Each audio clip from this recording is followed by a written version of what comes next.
Hey, film students. I've missed you all very much. This slideshow is going to be our first one, but we'll be doing this every week, basically posting some materials on Monday and then helping out with them throughout the week as needed. So, we're going to be analyzing a scene through a Marxist lens. This is connecting to our heist movie stuff, since that's what you voted on. We'll get to the actual heist movie content once we get to marking period 4. So, we're going to look at an overview of how marking period 3 will work and this online learning will work overall. We'll do some sample Marxist analysis. I'll kind of walk you through it. And then I'll talk about what your analysis is. So, overview, as I just said, I'm going to post new material each Monday. I'll have a slideshow like this and also a little narrated video as well. And there will be a quiz each Monday for you to take attendance, basically. It'll just ask you about what you're doing for the week. But please make sure you do that, otherwise, I'll think that you have not seen it and aren't going to do any work, and I will bother you. And as you might already know, we have office hours for each period. Our period 6 office hours are 1:40 p.m. to 2:25 p.m. Wednesdays and Fridays. It's a little weird with spring break this week and next week, but that's our general time. I don't anticipate us needing a ton of office hours, but if you need help with anything, I will definitely be available then. And work should be turned in by Friday unless I say otherwise. And for the last assignment we're going to do for this marking period, you can turn it in this next Friday or, you can turn it in this Friday or next Friday. Either one is fine.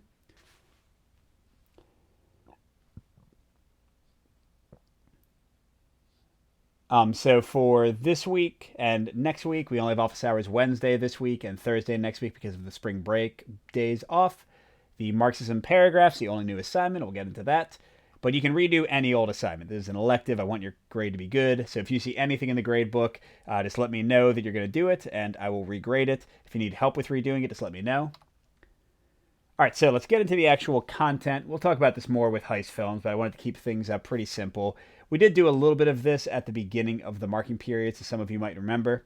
So the key idea in Marxist film theory is capitalism versus communism. So as you analyze a film, you're looking for, is the film more capitalist or more communist? And when we say that, we're talking about the kind of over-idealized versions of both, not what communism or capitalism might look like in the real world.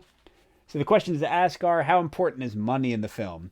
In capitalist films, money is incredibly important. Money is great. Money is powerful. In communist films, money is a dangerous thing. It messes people up. It corrupts them. How are the classes shown? In capitalist movies, rich people are amazing. They have great lives, and poor people usually don't exist or are terrible or violent or criminals. And in communist movies, the rich are evil, greedy, ambitious, and the poor people are the good people who help each other and try to work together. And then another kind of question, do poor people even exist in the film? A lot of films only have wealthy people. It's something to look out for in a lot of movies. How important is materialism? In capitalist movies, materialism is great. They show off how much stuff people own, how great their cars are, how great their stuff is. In communist films, materialism is a dangerous thing again. It's something you don't want to see. People are taken over by it. Does the film emphasize selfishness or generosity? Again, capitalism is about selfishness, and it's also about personal achievement. Going to the next question. So you want to take care of yourself, take care of number one. You want to become the greatest. You want to become as successful and famous as possible. And communism is about generosity and sacrifice. You want to help others. You want to give up your own to help the group. The group is the most important.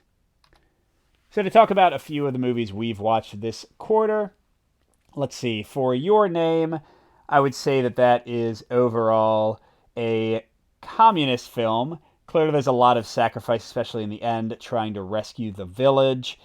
We do see some kind of nice looks towards money with like the nice things that the boy can buy and the girl like getting all the nice food and like how great it is to go to Tokyo and how it's kind of boring off in the backwater.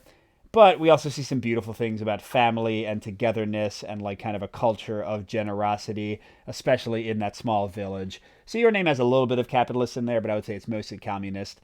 Castle in the Sky, I would say, is very communist. Now, yes, the pirates are after money, but that's kind of their worst side of them. Like when they're trying to get the money and trying to get the gem, when they're actually just like helping the kids to help them, that's when they're at their best. Clearly, the government and Muska, like the main evil guy, he's all about power, all about personal achievement, and that's shown as completely evil and terrible. And Patsu, like both of the main characters, they are just like poor, not poor, but the girl just like lives on a farm and the boy just like works in some mines. They're working class people with not much money, but that's shown to be a totally fine lifestyle. They're happy, they have friends.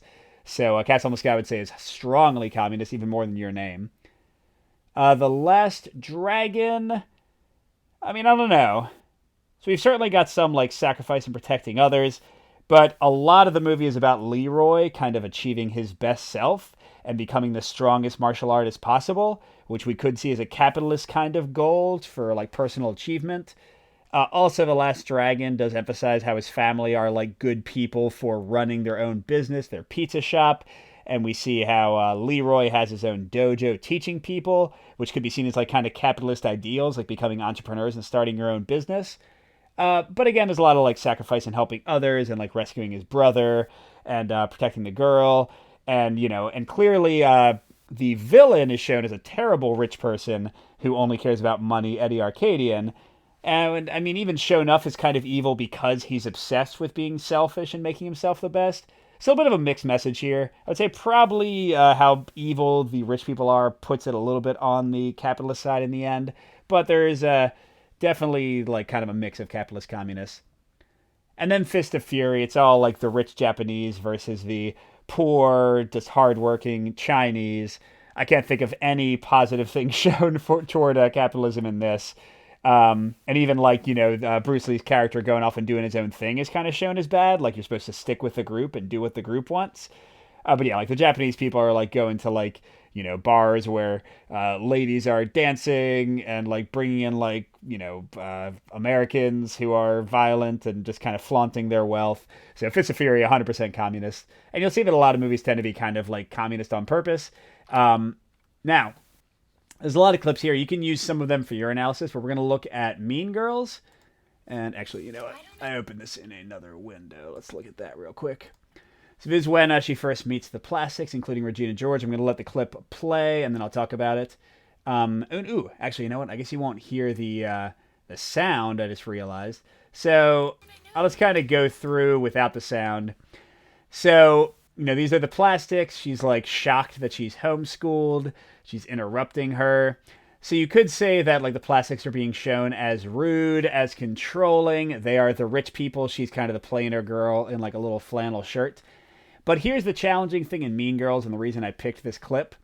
They are still shown as incredibly beautiful, incredibly popular.